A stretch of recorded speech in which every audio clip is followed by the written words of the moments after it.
Hello everyone, welcome back to organise learning channel. अगर आप मेरे चैनल पर नए हैं तो चैनल को सब्सक्राइब करें, वीडियो को एंड तक ज़रूर देखें और अगर आपको वीडियो अच्छी लगे तो वीडियो को लाइक शेयर और कमेंट करें।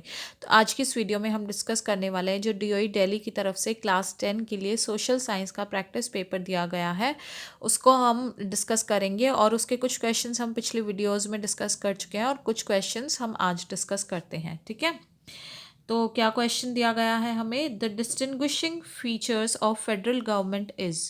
जो फेडरल गवर्नमेंट है उसके जो डिस्टिंग्विशिंग फीचर्स हैं वो कौन कौन से हैं। तो पहला क्या है, powers are distributed through constitutions, की जो पावर्स हैं वो कॉन्स्टिट्यूशन के थ्रू डिस्ट्रीब्यूटेड होती हैं, तो ये बिल्कुल सही है। Powers are distributed among legislature, executive and judiciary, और जो पावर होंगी वो लेजिस्लेचर, एग्जीक्यूटिव और जुडिशरी के बीच में डिस्ट्रीब्यूटेड होती हैं, ये भी सही है।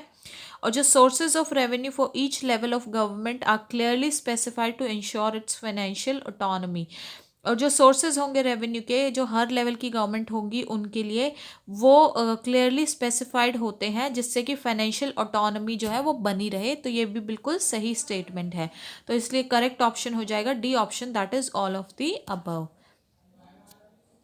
नेक्स्ट क्वेश्चन देखते हैं, विच of the following is not included in the formal source of credit, इनमें से कौन सा जो है वो फॉर्मल सोर्स ऑफ क्रेडिट नहीं होता है।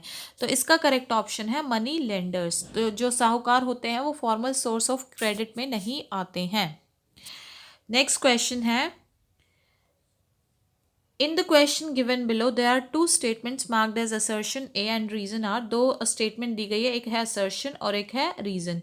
Read the statements and choose the correct option। तो हमें ये स्टेटमेंट्स पढ़नी है और हमें करेक्ट ऑप्शन चूज करना है। तो assertion हमें क्या दी गई है, as the number of printing press grew, book production boomed। कि जैसे जैसे प्रिंटिंग प्रेस का नंबर बढ़ता गया, बुक प्रोडक्शन भी जो है वो क्या होती गई हमारे पास, बढ़ती गई। ठीक है, और रीज़न क्या है इसका, जोहान, तो ये बिल्कुल सही स्टेटमेंट है। जोहान गटनबर्ग इन्वेंटेड दी प्रिंटिंग प्रेस, जो जोहान गटनबर्ग थे उन्होंने प्रिंटिंग प्रेस इन्वेंट की थी, तो ये भी बिल्कुल सही है। तो अगर हम बात करें कि क्या ये रीज़न इस असर्शन का सही रीज़न है, तो ये भी इसका सही रीज़न है। क्यों जोहान गटनबर्ग ने प्रिंटिंग प्रेस इन्वेंट की थी, तो इसलिए जो नंबर ऑफ प्रिंटिंग प्रेस है वो इन्वेंट करने के बाद वो जो है वो बढ़ती, उनकी संख्या बढ़ती गई, जिससे बुक प्रोडक्शन भी जो है बढ़ती गई। तो इसलिए इसका करेक्ट ऑप्शन हो जाएगा option number A, that is both assertion and reason are true, और रीजन करेक्ट एक्सप्लेनेशन है इस असर्शन का। ठीक है, नेक्स्ट क्वेश्चन देखते हैं। फिर से ये असर्शन और रीजन का क्वेश्चन है। तो असर्शन क्या दिया गया, Jawaharlal Nehru had called dams as the temples of modern India. Jawaharlal Nehru ने जो डैम्स को टेम्पल कहा था मॉडर्न इंडिया का, तो ये बिल्कुल सही स्टेटमेंट है। इसका रीज़न क्या है, multipurpose river valley projects lead to the path of development and prosperity. जो ये मल्टीपर्पज़ रिवर वैली के प्रोजेक्ट्स थे, इनसे जो है हमारे देश का डेवलपमेंट और प्रोस्पेरिटी हुई, तो ये भी बिल्कुल सही स्टेटमेंट है। अब ये चेक करते कि क्या ये इसका सही रीज़न है, तो ये इसका बिल्कुल सही रीज़न है, क्योंकि मल्टीपर्पज़ और रिवर वैली प्रोजेक्ट्स जो थे उनकी वजह से हमारे देश में डेवलपमेंट और प्रॉस्पेरिटी हुई, तो इसीलिए जवाहरलाल नेहरू जी ने उन डैम्स को जो है टेम्पल्स ऑफ मॉडर्न इंडिया कहा था। तो इसका ऑप्शन भी करेक्ट क्या होगा, option A, that is both assertion and reason are true, and reason is the correct explanation of assertion. ठीक है, नेक्स्ट क्वेश्चन क्या दिया गया है, इसमें हमारे पास असर्शन क्या है, transportation, storage, communication etcetera are the examples of tertiary sector activities. Transportation, storage, communication ये सारे एग्जाम्पल्स हैं टर्शरी सेक्टर एक्टिविटीज़ के, तो ये बिल्कुल सही स्टेटमेंट है। रीज़न क्या है, these activities generate services rather than production, क्योंकि ये जो एक्टिविटीज़ हैं ये सर्विसेज जनरेट करती हैं प्रोडक्शन की बजाय। ठीक है, तो ये भी बिल्कुल सही स्टेटमेंट है। अब चेक करते हैं कि क्या ये इसका सही रीज़न है। तो ये इसका बिल्कुल सही रीज़न है कि क्योंकि ये एक्टिविटीज़ ट्रांसपोर्टेशन, स्टोरेज और कॉम्बिनेशन एटसेट्रा, ये एक्टिविटीज़ सर्विसेज जनरेट करती हैं प्रोडक्शन की बजाय, तो इसीलिए ये एक्टिविटीज़ हमारी टर्शरी सेक्टर एक्टिविटीज़ में आती हैं। तो इसका करेक्ट ऑप्शन हो जाएगा option number A, that is both assertion and reason are true, and reason is the correct explanation of assertion. ठीक है, नेक्स्ट क्वेश्चन देखते हैं। इसमें असर्शन क्या दिया गया है, the literacy rate of women is comparatively lower than the male in India, कि जो लिटरेसी रेट है विमेन की इंडिया में वो मेल के कंपैरिजन में कम है। तो ये बिल्कुल सही स्टेटमेंट है। रीज़न वाली स्टेटमेंट क्या है, Indian society is still patriarchal, कि जो इंडियन सोसाइटी है उसमें आज भी जो पुरुष प्रधान देश जो है हमारा वो अभी भी है। तो अब क्या ये इसका सही रीज़न है इस स्टेटमेंट का, तो ये बिल्कुल इसका सही रीज़न है कि क्योंकि आज भी हमारा देश पुरुष प्रधान देश है, तो इसलिए जो विमेन की लिटरेसी है उस पर ज़्यादा ध्यान नहीं दिया जाता, जिसकी वजह से जो लिटरेसी रेट है विमेन की वो कंपैरेटिवली लोअर है मेल के इंडिया में। ठीक है, तो इसलिए इसका करेक्ट ऑप्शन भी ऑप्शन नंबर ए हो जाएगा, that is both assertion and reason are true and reason is the correct explanation of assertion. ठीक है, नेक्स्ट क्वेश्चन दिया गया है, which of the following is an Indian multinational company, इनमें से कौन सी इंडियन मल्टीनेशनल कंपनी है। ऑप्शन क्या क्या है, first Tata Motors, second Infosys और थर्ड रैनबैक्सी। तो ये जो तीनों ही कंपनीज हैं ये इंडियन मल्टीनेशनल मल्टीपल नेशंस में जो है ये अपनी सर्विसेज प्रोवाइड करती हैं।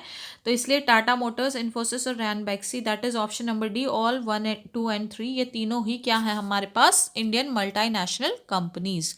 ठीक है, नेक्स्ट क्वेश्चन क्या दिया गया है, विच among the following is the function of political party, political party का इनमें से क्या फंक्शन होता है। तो पहला क्या है, टू फॉर्म गवर्नमेंट, अगर ये इलेक्शन जीत जाती हैं पॉलिटिकल पार्टीज तो उसके बाद ये गवर्नमेंट बना सकती हैं, तो ये बिल्कुल सही है। टू कॉन्टेस्ट इलेक्शंस, ये भी बिल्कुल सही है कि इनको इलेक्शंस में कॉन्टेस्ट करना होता है तभी ये जो है इनकी हार जीत का पता चलता है। शेप पब्लिक ओपिनियन, अब जो भी स्कीम्स या जो भी एक्टिविटीज़ ये पॉलिटिकल पार्टीज़ कंडक्ट करती हैं उसके हिसाब से ही पब्लिक ओपिनियन जो है वो शेप लेता है। ठीक है, पब्लिक उसी के हिसाब से तो अपना ओपिनियन देंगी ना, तो इसलिए ये तीनों ही जो है ये फंक्शन हो जाएंगे पॉलिटिकल पार्टी के। तो इसलिए option number D, that is all of the above is correct. Next question है, what can be a way to make it legally binding to have a fair proportion of women in the elected bodies, इनमें से क्या एक legally binding तरीका हो सकता है जिससे जो इलेक्टेड बॉडीज़ में है विमेन का फेयर प्रोपोर्शन रहे। तो इसका ऑप्शन हो जाएगा correct D, that is a fix percentage of seats में be reserve for women in the elected bodies, कि अगर इलेक्टेड बॉडीज़ में विमेन के लिए एक फिक्स परसेंटेज या फिक्स नंबर की सीट्स रिजर्व कर दी जाए तो इससे जो है वो फेयर प्रोपोर्शन हो सकता है उनका। ठीक है, और नेक्स्ट जो क्वेश्चन है वो क्या दिया गया है, in the context of assessing democracy which among the following is not according to democratic system, अगर डेमोक्रेसी को असेस करना है तो इनमें से क्या एक डेमोक्रेटिक सिस्टम को असेस करने का एक पैरामीटर नहीं होगा। तो देखो, फ्री एंड फेयर इलेक्शंस ये तो बहुत अहम पार्ट होता है हमारी डेमोक्रेसी का, तो इसलिए ये तो इसका ऑप्शन नहीं हो सकता। डिग्निटी ऑफ द इंडिविजुअल, ये भी हमारा कॉन्स्टिट्यूशन जो है ये चीज़ कहता है डेमोक्रेसी के अंडर की एक व्यक्ति की गरिमा जो है बनाए रखनी चाहिए। मेजॉरिटी रूल, हमारी जो डेमोक्रेसी है उसमें ये बिल्कुल भी नहीं बोला जाता कि बहुसंख्यक जो है वो अपना शासन करें। ठीक है, डेमोक्रेसी है हर इंसान का अपना अधिकार है, तो इसलिए ये ऑप्शन जो है ये गलत हो जाएगा। ठीक है, तो और लास्ट है इक्वालिटी बिफोर लॉ, तो ये भी सबको लॉ के सामने, कानून के सामने समानता का अधिकार है, तो ये भी इसका आंसर नहीं हो सकता क्योंकि डेमोक्रेसी में ये बिल्कुल बोला जाता है। तो इसलिए इसका करेक्ट ऑप्शन है option number C, majority rule. तो ये जो क्वेश्चंस हमने डिस्कस किए हैं, आप आशा है कि आपको ये समझ में आए होंगे, ये वीडियो आपको समझ में आई होगी और अच्छी लगी होगी। तो अगर आपको वीडियो अच्छी लगी और वीडियो समझ में आई है तो आप वीडियो को ज़्यादा से ज़्यादा शेयर करें, वीडियो को लाइक करें, कमेंट करें, चैनल को सब्सक्राइब करें और मिलते हैं नेक्स्ट वीडियो में। तब तक आप अपनी तैयारी जो है बहुत अच्छे से करते रहिए और all the best for your exams.